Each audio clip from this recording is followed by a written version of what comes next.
This is the Big O Show. This is the Big O Show.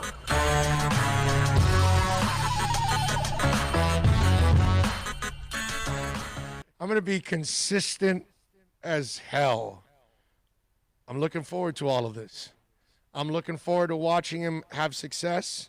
I'm looking forward to watching him create his mistakes and then, correct them, because that's all part of young players. They're all going to make mistakes, and then eventually they will overcome those mistakes, and he's that kind of dude. This is going to be a lot of fun, but it's really hard to pinpoint anything with him, thinking that he is going to excel right away when it's a difficult situation, like Chan Gailey said. He's going into the NFL, dude. This isn't a joke. These people are smart. They game plan. They know what your weaknesses and your strengths are. These players, more often than not, are really smart players. They know how to game plan. They know how to prepare. They're professionals. They play at the highest level. This will be a hell of a challenge for this young man. But the thing that I am convinced that he will be successful is that he has the mental capability, because he's mentally tough. He's physically tough too, let me tell you. I know some of you are going to say, well, he breaks down all the time. Yes, you're right.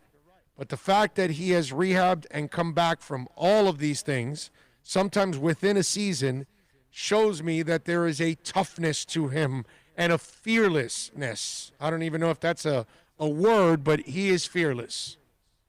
He's fearless because think about it. You have had now a serious hip injury. You had whatever the rehab was to rehab that thing cannot be easy. It's got to be just daunting. And now you're willing to get back on the field. It's like Alex Smith.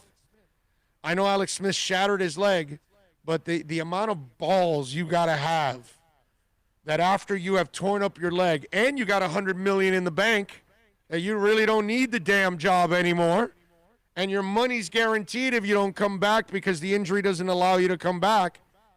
The fact that you went back to take the field, that's tough, dude. That's cojones. And that's one thing I like about this kid. He's not, you saw him when he was rolling left this last week. He was fearless of the pass rush. He knew exactly what he had to do and did it and completed that pass. So to me, that tells me all I need to know about Tua right there. That pass right there. And when he was coming back, he had an intensity about him. Did you notice that? Did you see his face? And Tua has a lot of Wade in him. That he is the all-American kid. You want him dating your daughter. You want him leading your franchise. You want him, you want him representing you in every which way possible.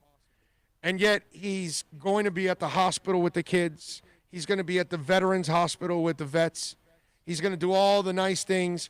He'll shake your hand before a game. He'll look at you, smile, say, hey, good luck to you. And then when he turns around, he's going to say, I'm going to cut that mother effer's heart out. That's Dwayne Wade. Like Dan Marino was a different cat. Dan Marino was a Pittsburgh guy, a blue-collar guy, and kind of told you to your face, hey, I'm going to cut your heart out, and then went out and did it.